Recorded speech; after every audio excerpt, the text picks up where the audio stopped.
Hello students, आज कक्षा 9 में सब्जेक्ट फिज़िक्स में हम आप लोगों के लिए जो मोशन चैप्टर अर्थात गति वाला जो भाग चल रहा था उसमें आज का जो मोस्ट इम्पॉर्टेंट जो टॉपिक है, ठीक है, ग्राफी विधि से गति के समीकरण का निगमन, ठीक है, बाय ग्राफिकल मेथड, इसका डेरिवेशन हम लोग आज पढ़ेंगे, ठीक है।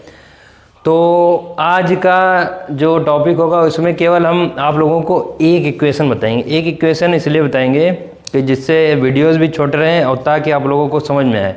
तीन इक्वेशन जो होंगी वो जिनका डेरिवेशन होगा वो तीनों इक्वेशंस को अलग अलग वीडियो में जो हम लोग डिस्कशन करेंगे, ठीक है।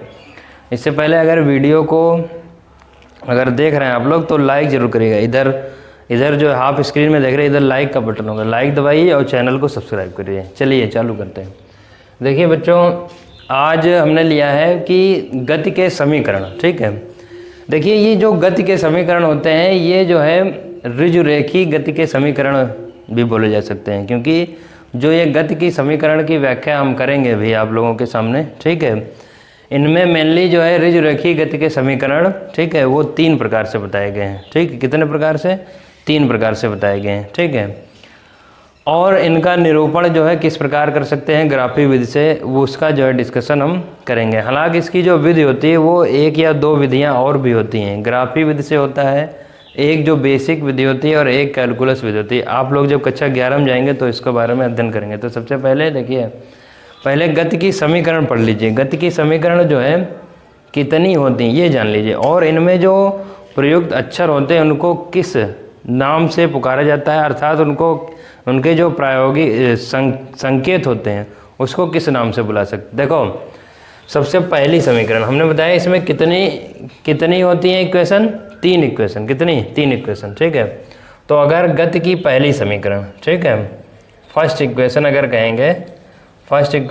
कहेंगे, ठीक है, तो फर्स्ट इक्वेशन में क्या होती है सब लोग याद कर लेना, v = u + at, ठीक है। v क्या होता है? u + at, समझ रहे हैं।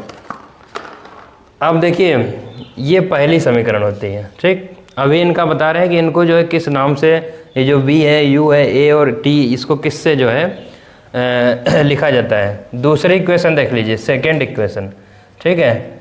सेकेंड इक्वेशन जो होती है वो होती है s = ut + ½ at²। ये कौन सी है? दूसरी। ये पहले हम आप लोगों को बता दे रहे हैं, ठीक है, ताकि जब हम आगे के वीडियोस में आपको इक्वेशन का डेरिवेशन कराएंगे तो समझ में आए, ठीक है। अब देखिए तीसरे, इसको कॉपी पे लिख लीजिएगा। तीसरी जो इक्वेशन होगी, तीसरी इक्वेशन जो होती है, पहली ये दूसरी और ये तीसरी होती है v² = u² + 2as। ये क्या हो गई? तीसरी, ठीक। अब देखिए इनमें बातों को जान लीजिए कि v क्या होता है। यहाँ पर v क्या होता है? v बोलिए, किसी को पता है? अच्छा ठीक है। देखिए v जो होता है इसका फाइनल वेलोसिटी क्या होती है? फाइनल वेलोसिटी अर्थात अंतिम वेग, ठीक है। फाइनल वेलोसिटी अर्थात अंतिम वेग, ठीक। इसको कॉपी पे लिखिएगा। u क्या होता है? u होता है इनिशियल वेलोसिटी अर्थात प्रारंभिक वेग। क्या होता है? प्रारंभिक वेग, ठीक। अगला देखिए, अगला तुम्हारे पास आया होगा a फॉर होता है एक्सेलरेशन अर्थात त्वरण, ठीक। क्या होता है? त्वरण। t जानते हैं, t फॉर क्या होता है? t फॉर होता है टाइम अर्थात समय, ठीक।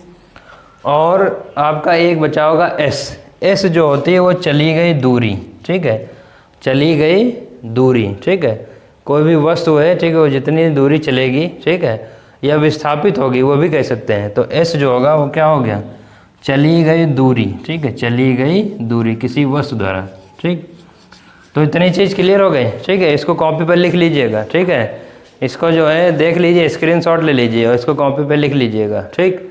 चलिए आगे आते हैं। आगे हमने जो आज का टॉपिक लिया है क्या कि ग्राफी विधि से। देखिए हमने ग्राफ बना दिया पहले ही, ठीक। अब जब ग्राफ बना दिया है तो अब पहले ग्राफ को समझिए कैसे बनाया है, ठीक। ग्राफ को समझने के लिए देखो हमने लिखा है यहाँ पर टाइम वेलोसिटी ग्राफ अर्थात समय वेग ग्राफ। इसमें हमने बनाया है, कौन सा ग्राफ बनाया है? समय वेग ग्राफ, ठीक। समय वेग ग्राफ, ठीक।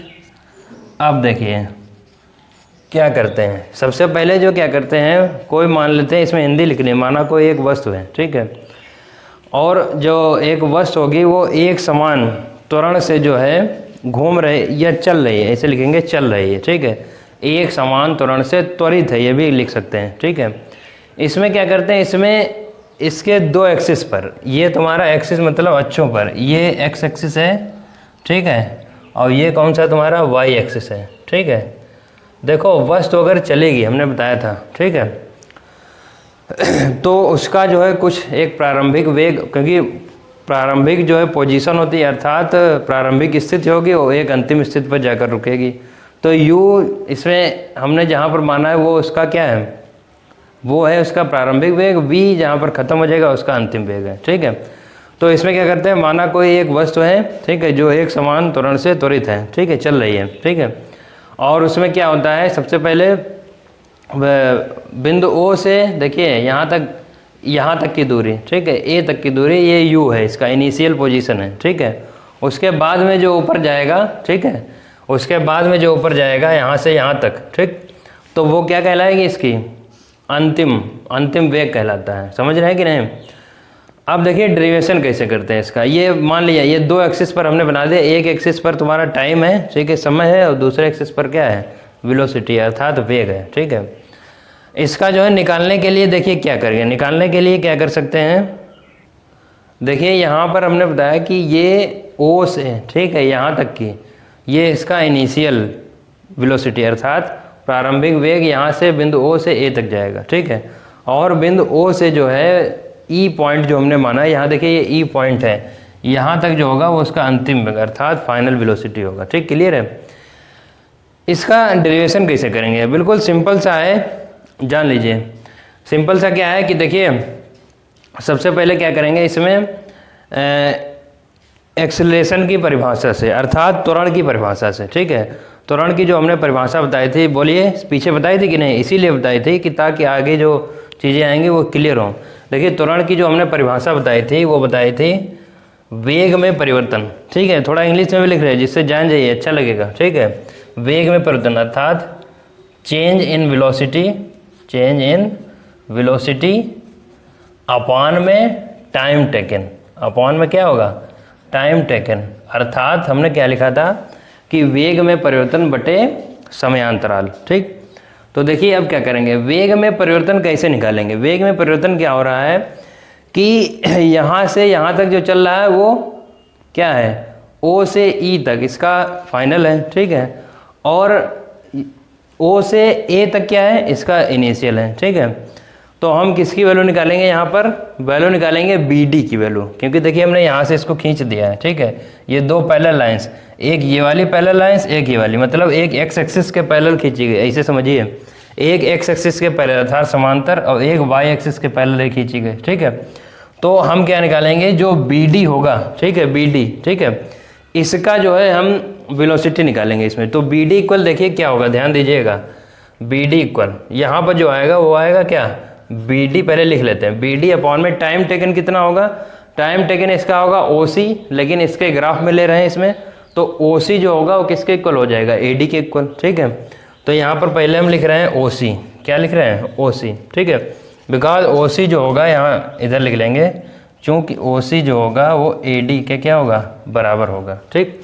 अब BD की वैल्यू निकालो, देखो BD की जब वैल्यू निकालेंगे तो अगर BC में से DC घटा दें, ठीक, मतलब ये पूरा है, पूरे में से इतना घटा दो, इतने बचेगा, ठीक है।